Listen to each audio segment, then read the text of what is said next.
ഞാൻ വളരെ ദുഃഖിച്ച് എൻ്റെ കയ്യിലാണെങ്കിൽ കൊടുക്കാനില്ല, കാശില്ല.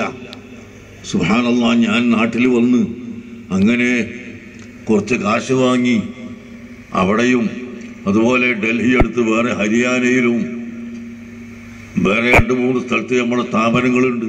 അവിടെയൊക്കെ പഠിക്കുന്ന കുട്ടികൾക്ക് വേണ്ടി 1000 കരിമ്പടം വാങ്ങിയിട്ട് കൊടുത്തയച്ചു. വലിയ കരിമ്പടം 1000 എണ്ണം വാങ്ങി നമ്മളെ കുട്ടികളെടുത്ത് വിതരണം ചെയ്തു. എന്താ നിങ്ങൾക്ക് മനസ്സിലാകില്ല തണുപ്പ് എന്ന് പറഞ്ഞാൽ. ഞാൻ പറഞ്ഞില്ലേ 5 രോമക്കുപ്പായ ഇന്നലെ വരെ ഞാൻ 2 ദിവസം ഇട്ടത്. 5 രോമക്കുപ്പായ എന്നിട്ടും തണുക്കനായിരുന്നു.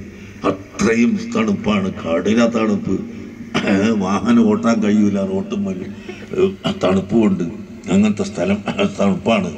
അവിടെ ആ കുട്ടികൾക്ക് വിതരണം ചെയ്തപ്പോൾ കുട്ടികൾ എന്തൊരു സന്തോഷമാണ്. സുബ്ഹാനല്ലാഹ്. അതുകൊണ്ട് നിങ്ങളെല്ലാം അങ്ങനത്തെ കുട്ടികൾക്ക് കൊടുക്കുന്ന കാര്യത്തിൽ നിങ്ങൾ പങ്കാളികളായാൽ നിങ്ങൾക്കും വലിയ നിയമത്തുണ്ടാവും. അതുകൊണ്ട് അഷ്റഫ് 2 ലോഡ് മെറ്റൽ വാഗ്ദത്തം ചെയ്തിട്ടുണ്ട്. അൽഹംദുലില്ലാ. അള്ളാഹു തൗഫീഖ് ചെയ്യട്ടെ, അള്ളാഹു ബർക്കത്ത് ചെയ്യട്ടെ.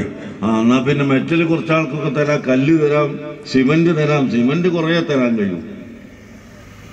ഇതൊരു തങ്ങളല്ലേ എന്നൊക്കെ അല്ലേ? തങ്ങളല്ലേ?